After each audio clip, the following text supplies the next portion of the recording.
Wonderlands has been out for almost half a year now, and a lot of people have given up on it for now and potentially forever.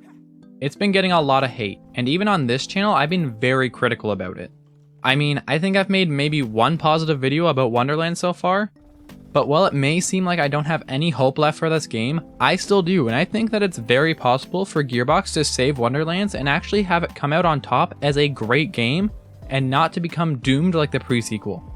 So how can Gearbox save Wonderlands? Why, I'm so glad you asked. A huge portion of the reason that Borderlands 3 didn't completely fall apart after launch was the incredible support that Gearbox gave that game after its initial release date. The first couple of months after release were absolutely crazy for patches, buffs, hotfixes, and even more. Every week it seemed like loads of new guns were buffed, making a whole new group of weapons actually useful. Wonderlands, on the other hand, has been, let's just say, subpar in terms of post-launch support. The last couple of weeks in Wonderlands have been very disappointing in terms of hotfixes, with the only real changes being a different featured run and minor event. Even in the last couple of months, we've seen so few changes in terms of buffs.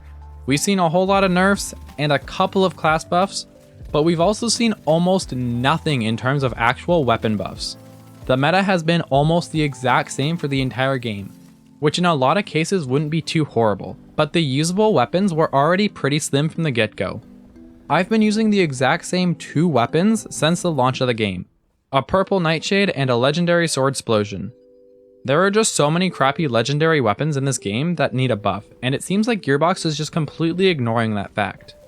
Wonderlands is desperately lacking variety, and buffing a bunch of weapons, within reason of course, would make a world of difference in terms of build variety.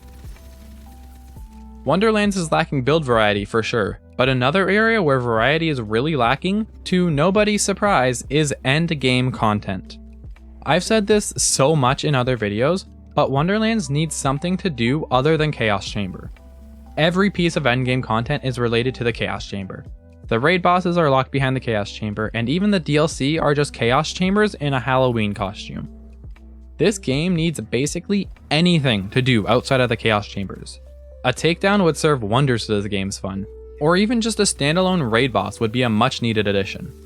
Getting to Chaos level 50 takes multiple days worth of grinding, so having something to give us a break from Chaos Chambers would be super helpful for the mental sanity drain that getting to Chaos 50 causes.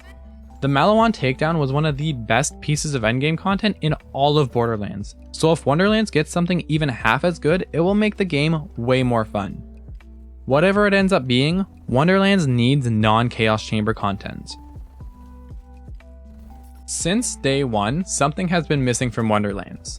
I noticed it almost right away, and it was something that was missing from Borderlands 3 at launch too. Dedicated drops. Dedicated drops are the very heart and soul of Borderlands.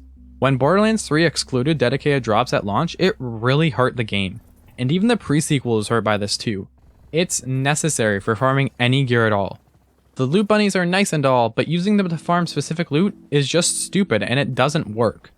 While dedicated farming isn't completely absent from Wonderlands, it's still completely pointless. Having a dedicated source that's locked behind a 5-minute encounter that has to be completed every time is just an insult to dedicated drops to begin with.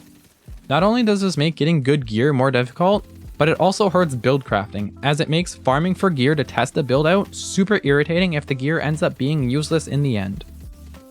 JoltsDude139 recently did a poll on Twitter asking which method of farming people preferred in Borderlands. Of the near 11,000 votes, 92% of the community preferred dedicated drops over the world drop system in Wonderlands. World drops are nice, but they're just too unfocused and random to be worthwhile. Story DLC is also something that Wonderlands is definitely missing that's making it a less enjoyable game. Wonderlands is the only game in the Borderlands franchise to not have story DLC, which I think is a huge missed opportunity. Wonderlands is set in a fantasy world, bound by even less reality than usual. Wonderlands DLC could be literally anything, even Valentine's campaign with orcs and kissing. The story of Wonderlands is absolutely amazing, and if they took the story writing talent from Wonderlands and committed it to some beautiful story DLCs, Wonderlands would be much better off for it. The current DLCs in Wonderlands started off bad, but the third one is actually pretty good and it gives me hope for the fourth DLC. But honestly, no matter how good it ends up being, it won't really beat a good story DLC, which I would absolutely love. Story DLC goes hand in hand with a Borderlands game. Even the pre-sequel's Claptastic Voyage DLC was phenomenal, which is why it's so disappointing to see Wonderlands have zero planned story DLC. Wonderlands is far from perfect, but even with a few relatively simple additions, it could easily skyrocket to being amazing. In the meantime, however, what other Borderlands content would you like to see from me? As in Borderlands 2 or 3 content. Constantly harping on Wonderlands is starting to bring me down, so what other content would you like to see from this channel? Let me know in the comments down below. Thank you all so much for watching and have a fantastic day.